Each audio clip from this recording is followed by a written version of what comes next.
Hello everyone, I welcome you all for the today's session of daily current affairs। तो आज का हमारा जो ये सेशन रहेगा ये आपका रिवीजन सेशन रहेगा। ठीक है, तो हमने जो भी करंट अफेयर्स पिछले 3 दिनों में पढ़े थे, तो ओवरऑल ये आपका एक वीक का रिवीजन सेशन हम कहेंगे। ठीक है जी, तो जो भी सेशन में नए जुड़ रहे हैं मैं उनको बता दूं कि हम कैसे अपने सेशन को कैरी ऑन करते हैं। तो पहले आपके स्क्रीन के सामने एक क्वेश्चन आता है, आप उसका आंसर देते हो, फिर मैं आपको उसके बारे में ब्रीफ सा इन्फॉर्मेशन देता हूँ। तो इस तरीके से हमारा सेशन चलता है। ठीक है, तो the very first question is on your screen. How many players participated in the event that set the Guinness World Record for the highest number of kabaddi players. तो highest number of kabaddi players का Guinness World Record बना, तो उसमें कितने players ने participate किया? Yes, correct answer is option number 4, 128। और ये इवेंट कहाँ पे ऑर्गेनाइज हुआ था? मैंने आपको बताया था हरियाणा में ये आपका इवेंट ऑर्गेनाइज हुआ था। ठीक है, next, what makes the MTB-VAC unique among the tuberculosis vaccine. तो MTB-VAC क्या है? आपकी एक ट्यूबरकुलोसिस वैक्सीन है। ठीक है, टीबी के लिए वैक्सीन है। तो इस वैक्सीन को यूनिक क्या बनाती है? ठीक है, क्यों ये यूनिक है? Because yes, correct answer option number A, it is the first vaccine derived from the human source. तो ह्यूमन सोर्स से ये अपने तरीके की पहली वैक्सीन है जो कि ह्यूमन सोर्स से डिराइव की गई है। ठीक है, next, according to human research 2024 global rich list, तो इस लिस्ट के हिसाब से which city surpass the Beijing to become Asia's billionaire capital for the first time. मतलब बीजिंग को किस सिटी ने पीछे छोड़ दिया? ठीक है, और उस सिटी में सबसे ज़्यादा नंबर ऑफ बिलियनियर्स रहते हैं। Yes, correct answer is option number C, आमची मुंबई, है ना, मुंबई सिटी। तो बीजिंग में कितने रहते हैं बिलियनियर्स? 91, और मुंबई में कितने रहते हैं? 92। ठीक है, ये मैंने आपको बताया था। तो इसीलिए मुंबई क्या कहलाती है अब? बिलियनियर्स कैपिटल, एशिया की बिलियनियर कैपिटल। ठीक है, next, who recently became the first Indian cricketer to score 12,000 runs in T20 format. तो T20 फॉर्मेट में 12,000 रन्स बनाने वाले कौन से वो पहले इंडियन क्रिकेटर बन गए हैं? Yes, correct answer is option number 1, Virat Kohli. ठीक है, तो इन्होंने किस मैच में हासिल किया? जो ओपनिंग मैच थी IPL की 2024 की, CSK वर्सेस RCB की जो मैच थी, उस मैच में इन्होंने ये मुकाम हासिल किया। ठीक है, okay, next, what position has Abhay Thakur has been appointed to. Abhay Thakur ji को किस पद के लिए नियुक्त किया गया है? Yes, correct answer is option number C, ambassador to Myanmar. तो म्यांमार के एम्बेसडर के तौर पे इनकी नियुक्ति की गई है। ठीक है जी, next question, which state become the first state to develop a system which would bring information on the availability of the water to public domain.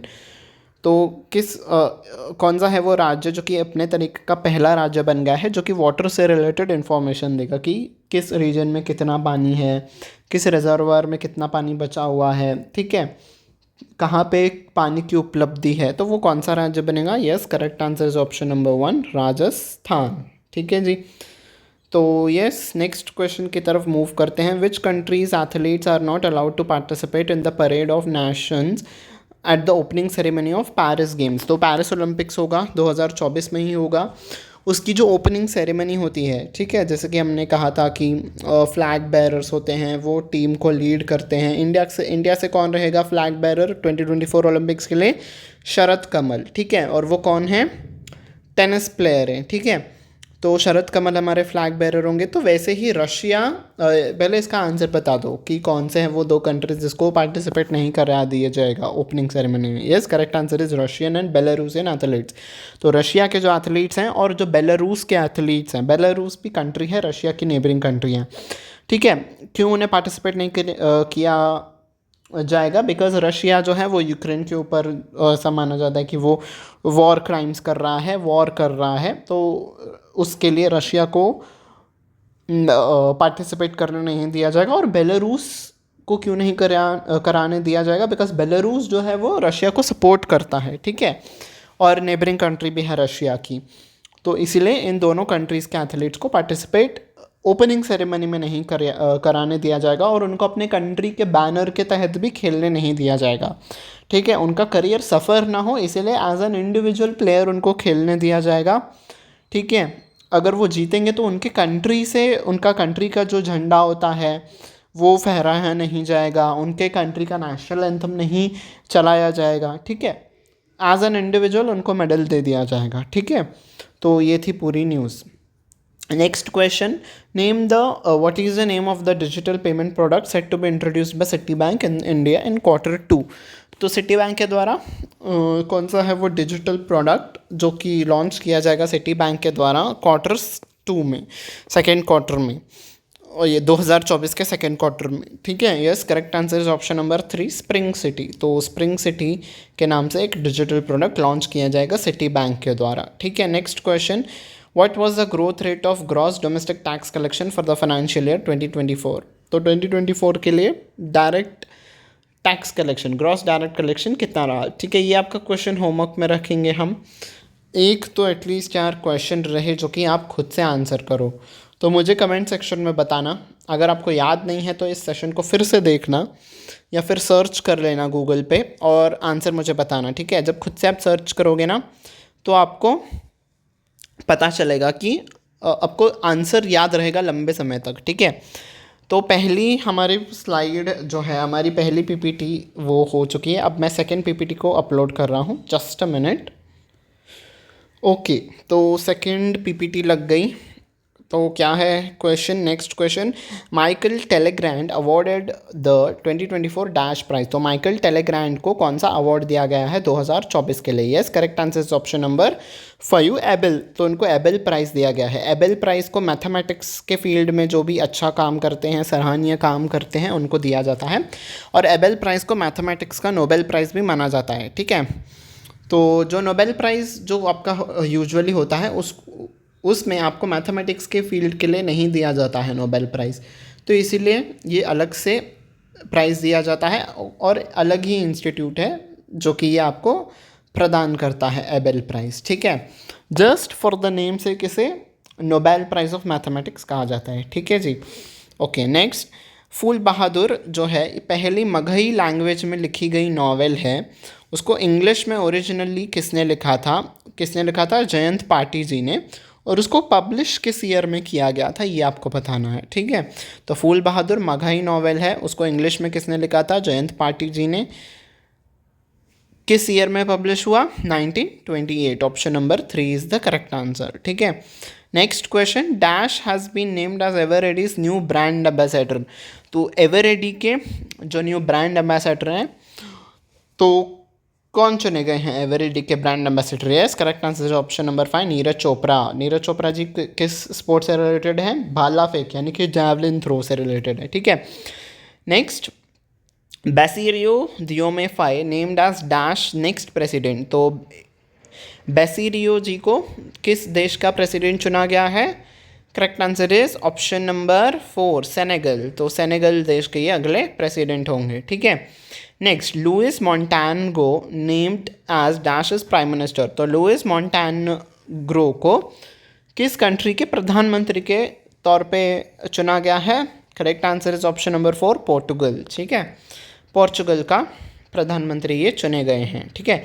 Which institution successfully transferred pioneering swine fever vaccine technology to Biomed private limited. तो जैसे मैंने आपको कहा था कि एक institute ने vaccine develop की है स्वाइन फीवर के लिए। स्वाइन फीवर जो है ये पिग्स में बहुत ज़्यादा जल्दी स्प्रेड होता है, ठीक है। अब वो इंस्टीट्यूट जो है वो खुद वैक्सीन नहीं बनाएगा कमर्शियल बेसिस पे, तो कमर्शियल बेसिस पे बनाने के लिए जो टेक्नोलॉजी है वो ट्रांसफ़र की जाएगी बायोमेड प्राइवेट लिमिटेड। तो कौन सी है वो टेक्नोलॉजी जो कि ट्रांसफ़र करेगी ये जो ये टेक्निक है वैक्सीन बनाने का तरीका। Yes, correct answer option number B, Indian Institute of Technology Guwahati, ठीक है। तो ये IIT गुवाहाटी बायोमेड को ट्रांसफ़र करेगी जो भी वो प्रोसेस है वैक्सीन बनाने का, फिर कमर्शियल बेसिस पे बायोमेड बना के बेचेगा, ठीक है।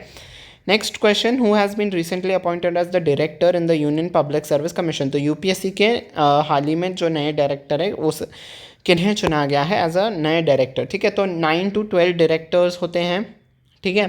तो उनमें से एक आपको बताना है कि हाल फिलहाल किसका अपॉइंटमेंट हुआ था। Yes, correct answer is option number D, Hansa Mishra ji का, ठीक है। Next question, which state's education minister recently launch Shiksha reform? तो किस स्टेट ने शिक्षा रिफॉर्म लॉन्च किया है? और ये शिक्षा रिफॉर्म क्या है? एक ऑनलाइन लर्निंग प्लेटफॉर्म है जो कि स्टूडेंट्स को हेल्प करेगा नए टेक्नोलॉजिकल स्किल्स सीखने के लिए। Yes, correct answer is option number C, Gujarat. तो गुजरात ने इस प्लेटफॉर्म को लॉन्च किया है। ठीक है जी। Next question, the Francis Scott Key bridge which recently collapsed is situated in? तो फ्रांसिस स्कॉट की ब्रिज अभी हाल फिलहाल में ध्वस्त हो गया। ठीक है, उसको एक जहाज ने आके ठोकर मार दी और वो पूरा ब्रिज पानी में गिर गया। तो किस जगह पे वो स्थित था? Yes, correct answer is option number C, Baltimore, Maryland. और ये कहाँ पे स्थित है? यूएस में स्थित है। ठीक है, ये इतना इंपॉर्टेंट क्यों है? बिकॉज ये जो ब्रिज है ना जिनके नाम पे ये रखा गया है, दैट इज़ फ्रांसिस स्कॉट की, ये जो व्यक्ति हैं इन्होंने यूएस का नेशनल एंथम लिखा था। ठीक है, तो उस लिहाज से ये ब्रिज इंपॉर्टेंट हो जाता है। ठीक है जी। Next, where will the day night test match between Australia England women's cricket teams be held in 2025? तो वुमेंस क्रिकेट जो टीम है ऑस्ट्रेलिया की और इंग्लैंड की, वो डे नाइट टेस्ट खेलेंगे और वो पिंक बॉल से खेलेंगे। ठीक है, इस मैच की ये विशेषता रहेगी कि ये पिंक बॉल से खेलेंगे। तो वो किस ग्राउंड में खेला जाएगा? Yes, answer is option number C, Melbourne Cricket Ground. और ये कहाँ पे स्थित है? ऑस्ट्रेलिया में।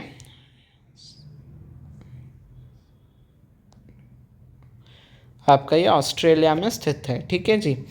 Okay, next question, which insurance company is termed as the strongest insurance brand by Brand Finance Insurance 100 2024? तो इस संस्था के अनुसार कौन सी इंश्योरेंस कंपनी को स्ट्रॉन्गेस्ट इंश्योरेंस ब्रांड के तौर पे चुना गया है, उन्होंने कहा है। ठीक है, उनके सर्वे में ये सामने आया है। Correct answer is option number C, LIC। ठीक है, तो yes, next question, the Lucknow bench of the Allahabad high court declared UP board madrasa act dash. तो यूपी मदरसा बोर्ड जो मदरसा एजुकेशन एक्ट था वो किस ईयर में पास हुआ ये आपको बताना है। तो जो लखनऊ बेंच थी यूपी की, उन्होंने मदरसा एजुकेशन एक्ट को अनकॉन्स्टिट्यूशनल डिक्लेयर कर दिया। क्यों? क्योंकि तो वो वायलेट कर रहा था, वायलेट इज उल्लंघन कर रहा था हमारे कॉन्स्टिट्यूशन के प्रिंसिपल्स को। कौन से प्रिंसिपल्स को? सेक्युलरिज्म को। सेक्युलरिज्म इज धर्म के बेसिस पे जो भी आपकी ये होती है बयासनेस हम कहते हैं। ठीक है, तो धर्म के बेसिस पे अगर आपके साथ बयास होता है तो हम उसे कहते हैं अनसेक्युलर। तो यस, सेक्युलरिज्म के प्रिंसिपल को वायलेट कर रहा था और जो बाकी के आर्टिकल्स हैं ये वाले, इसको भी वायलेट कर रहा था। और यूजीसी के एक्ट के अनुसार, यूजीसी एक्ट के सेक्शन 22 को भी वायलेट कर रहा था। ठीक है, तो सेक्शन 22 ऑफ यूजीसी क्या कहता है? कोई भी इंस्टीट्यूशन जो यूजीसी से एफिलेटेड नहीं है, कोई भी यूनिवर्सिटी जो यूजीसी से एफिलेटेड नहीं है, वो डिग्रियां प्रदान नहीं कर सकता है। पर जो मदरसे थे वो डिग्रीज भी प्रोवाइड कर रहे थे। ठीक है, तो इसलिए वो यूजीसी के एक्ट को भी इस सेक्शन को वायलेट कर रहा था, इसीलिए लखनऊ बेंच ने इस पूरे एक्ट को ही अनकॉन्स्टिट्यूशनल डिक्लेयर कर दिया। तो ये किस ईयर में पास हुआ था? मदरसा एजुकेशन एक्ट यूपी बोर्ड का। Correct answer is option number 2, 2005। तो 2005 में ये पास हुआ था। ठीक है, next is dash has unveiled plans to diversify its offerings by establishing a wholly owned subsidiary named PB pay private limited. तो कौन सी है वो कंपनी जो कि अपने बिजनेस को एक्सपैंड करेगी और वो ओपन करेगी एक नई सब्सिडरी कंपनी जिसका नाम होगा PB pay private limited? Yes, correct answer is option number 4, policy बाजार। ठीक है, पॉलिसी बाजार अपनी एक नई सब्सिडरी कंपनी खोलेगी जिसका नाम ये होगा और उसके थ्रू ये बिजनेस को एक्सपैंड करेगी। Next, the federal bank and NPCI ने लॉन्च किया है रूपे स्मार्ट कीचेन। तो स्मार्ट कीचेन क्या होता है वो मैंने आपको डेली सेशन में बताया था, आप जाके देख सकते हो। For contactless common mobility card NCMC payments. तो NCMC पेमेंट्स के लिए इन्होंने एक रूपे स्मार्ट किचन लॉन्च किया है और ये कहाँ पे सर्विस अवेलेबल होगी? मेट्रो स्टेशंस पे और पॉइंट ऑफ सेल्स टर्मिनल्स पे। तो आपको वो प्रोडक्ट का नाम बताना है, उस किचन का नाम बताना है। Yes, correct answer is option number 2, flash पे। ठीक है, तो फ्लैश पे उस प्रोडक्ट का नाम है। ठीक है जी, तो सेकेंड स्लाइड आपकी सेकेंड PPT हो गई। अब मैं third and final PPT upload कर रहा हूँ, जस्ट अ मिनट। तो yes, third and final PPT upload हो गई। Next question is on your screen. On dash March Rajasthan day is celebrated. तो किस दिन पे राजस्थान डे को सेलिब्रेट किया जाता है? Correct answer is option number 5, 30 मार्च। तो 30 मार्च को हर साल राजस्थान डे सेलिब्रेट किया जाता है। राजस्थान के रिगार्डिंग हम स्टैटिक फैक्ट को देखें तो राजस्थान के गवर्नर कलराज मिश्र जी हैं, चीफ मिनिस्टर भजन लाल शर्मा हैं, कैपिटल है जयपुर, स्टेट ट्री है खेजरी, स्टेट एनिमल्स की दो कैटेगरी है, एक स्टेट डोमेस्टिक एनिमल है और एक स्टेट एनिमल है। स्टेट डोमेस्टिक एनिमल कैमल है, स्टेट एनिमल चिनकारा है, स्टेट बर्ड है द ग्रेट इंडियन बस्टर्ड या फिर गोडावन। ठीक है, तो ये स्टैटिक फैक्ट था राजस्थान के लिए। Next, in 2024 the dash band the hip drop tackle during its annual meeting in Orlando Florida. तो किस इंस्टीट्यूशन ने हिप ड्रॉप टैकल को ड्रॉप कर दिया है? हिप ड्रॉप टैकल आपका किस स्पोर्ट से रिलेटेड है? रग्बी से रिलेटेड है। ठीक है, तो yes, correct answer is option number 2 NFL। ठीक है, तो NFL ने इस चीज़ को ड्रॉप, इस टेक्निक को ड्रॉप कर दिया है। ठीक है, dash has named legendary goalkeeper PR Sreejesh. PR Sreejesh हमारे इंडिया हॉकी टीम के गोलकीपर हैं और चिली से जो कैमिलिया कराम जो हैं, उन दोनों को चुना गया है को चेयर करने के लिए कौन से इंस्टीट्यूशन की एथलीट्स कमेटी को। तो यहाँ पे और यहाँ पे जो आएगा ना ब्लैंक में आंसर, वो सेम रहेगा, एक ही है वो इंस्टीट्यूट। ठीक है, yes, correct answer is option number 3 FIH, यानी कि इंटरनेशनल हॉकी फेडरेशन। ठीक है, FIH is international hockey federation. तो इन्होंने PR श्रीजेश और कैमिलिया कैराम को चुना है उनके एथलीट्स कमेटी को चेयर करने के लिए। ठीक है, next, the ministry of finance ने अपॉइंट किया है निधु सक्सेना जी को मैनेजिंग डायरेक्टर और चीफ एग्जीक्यूटिव ऑफिसर, यानी कि MD एंड CEO। ठीक है, तो किस इंस्टीट्यूट का इन्हें MD और CEO बनाया गया है मिनिस्ट्री ऑफ फाइनेंस के द्वारा? Correct answer is option number 3 bank of Maharashtra. तो बैंक ऑफ महाराष्ट्र के नए MD और CEO निधु सक्सेना जी को चुना गया है। Dash has become first South Indian actor to get a wax statue at Madame Tussauds Dubai. तो मैडम तुसाद्स का एक म्यूज़ियम है जहाँ पे सारे फेमस पर्सनालिटीज़ का वैक्स स्टैचू रहता है।